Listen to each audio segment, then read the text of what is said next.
Hello my dear viewers family. Global star Ram Charan Teja. Ram Charan A movie promotions లోనైనా, ఏ function లోనైనా, ఏ public gatherings లోనైనా over గా attitude చూపించడం, తెలుగు మూవీ ఇండస్ట్రీని ఏలిన మెగాస్టార్ కొడుకు అనే ప్రౌడ్ హెడ్ వెయిట్ చూపించడం ఎక్కడైనా చూసామా? లేదు. ఎక్కడైనా కూల్ గా డివోషనల్ గా కనిపిస్తాడు. తమ్ముడు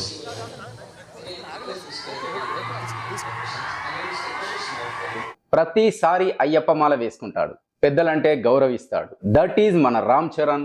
చాలా మంచోడబ్బా. చిరంజీవి గారు ఎందుకు పెట్టారో తెలీదు, రామ్ చరణ్ తేజ్ అని ఆంజనేయ స్వామి పేరు పెట్టారండి చరణ్ కి.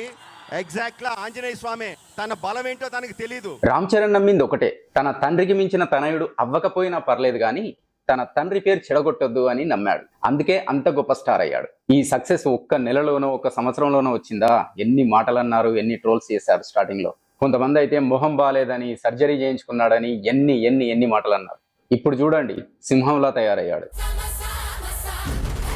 తండ్రిలా హీరోలా పనికొస్తాడా, నెంబర్ 1 అవుతాడా అనుకున్నవాడు గ్లోబల్ స్టార్ అయ్యాడు. ఇదంతా తనొక స్టార్ కొడుకు అనుకోకుండా ప్రతి సినిమాకు ఎలాగ కష్టపడతారో ఫ్రెష్ గా అలాగ కష్టపడ్డందుకే ఇదంతా సాధ్యమైంది. అందరిలాగే ఎన్నో ఫెయిల్యూర్స్ ని ఎదుర్కొన్నాడు. ఓకే, ఫస్ట్ మూవీ చిరుత, పూరి జగన్నాథ్ ఇంట్రొడ్యూస్ చేశాడు. ఓకే, అది బాగానే బాగానే నటించాడు. ఓకే, బాగానే ఉంది అని అనిపించింది సినిమా.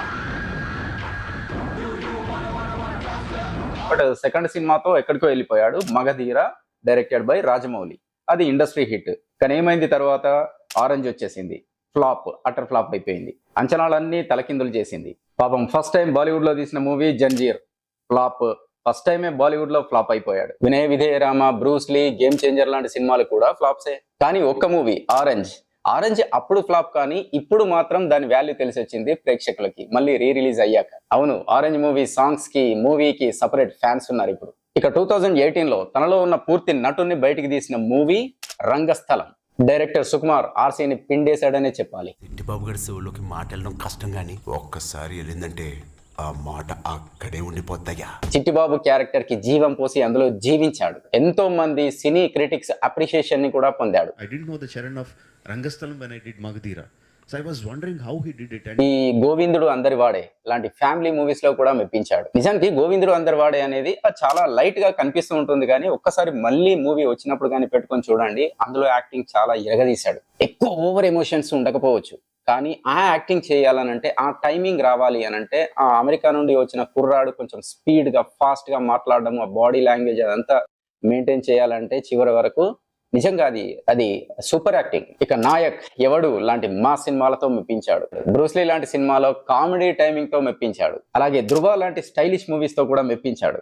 ఇలాగ చాలా రకాలుగా ట్రై చేశాడు. ఇదంతా తనలో ఉన్న నటుని షార్ప్ చేసుకోవడానికి. ఇక మొన్న RRR మూవీలో అల్లూరి సీతారామరాజు పాత్రలో Ram Charan range global level గా మారిపోయింది. ఆ పాత్రలో ఆర్సీ యాక్టింగ్ ఇంటెన్సిటీ ప్రపంచాన్ని ఆకట్టుకుంది. కట్ చేస్తే ఆస్కార్ వేదికపై నిలబడ్డాడు. అంతేనా, ఇండస్ట్రీలో బిజినెస్ లో నాగార్జున గారి తర్వాత అంతే రేంజ్ లో దూసుకుపోతున్నటువంటి వ్యక్తి రామ్ చరణ్. తను ఎంత ఎదిగినా, ఎన్ని హిట్స్ వచ్చినా, ఎన్ని అవార్డ్స్ వచ్చినా అంతే హంబుల్ గా ఉంటాడు, అంతే రెస్పెక్ట్ గా ఉంటాడు, అంతే సింపుల్ గా ఉంటాడు, అలాగే కూల్ గా నవ్వుతూ ఉంటాడు, ప్రతిసారి అయ్యప్పమాల వేస్తూనే ఉంటాడు. ఇదంతా తనలో ఉన్న డిసిప్లిన్ ని చూపిస్తుంది మనకి. ఇక ఇప్పుడు మరో పాన్ ఇండియా చిత్రం పెద్దితో మన ముందుకు రావడానికి సిద్ధమవుతున్నాడు. చరిత్రను తిరగరాయడానికి రాబోతున్నాడు. ఇప్పుడు రామ్ చరణ్ లుక్ మాత్రం మామూలుగా లేదు, ఒక సింహాన్ని చూసినట్టుంది. పెద్ది మూవీ ఇండస్ట్రీ రికార్డ్స్ తిరగరాయాలని, ఆర్సీకి చాలా మంచి పేరు రావాలని మనస్ఫూర్తిగా కోరుకుందాం.